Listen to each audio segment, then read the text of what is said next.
এ বিয়েই তো আমি মানি না। এলাকায় আমার মান সম্মান সব ধুলোর সাথে মিশে গিয়েছে।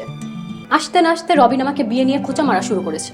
খোঁচা দিয়ে কথা বলা যাদের অভ্যাস, তারা খোঁচা দিবেই। তাদের সাথে কথা না বলাই ভালো। কিন্তু বাবা, আবিরকে কি আমার পাশে মানায়? তোমরা কি দেখে বিয়ে দিয়েছো? এমন সুদর্শন একটা ছেলে তোর পাশে মানায় না মানে? কি বলছিস তুই? এই জ্যামের শহরটাকে যারা গুছিয়ে রাখার চেষ্টা করে, কথাটা ভুলে যেও না। মাথা গরম করিস না মা। আবির খুব ভালো একটা ছেলে, তাই তোর জন্য ওকে পছন্দ করেছি।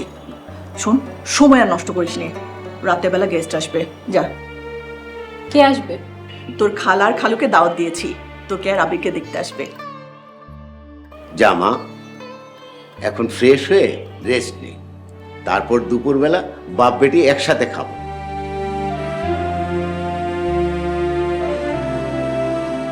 সত্যি মেয়েটা অনেক অভিমানী। কি হলো তোমার রান্না? ও মাই গড, আমার রান্না তো চুলা, আমি তো ভুলেই গেছি।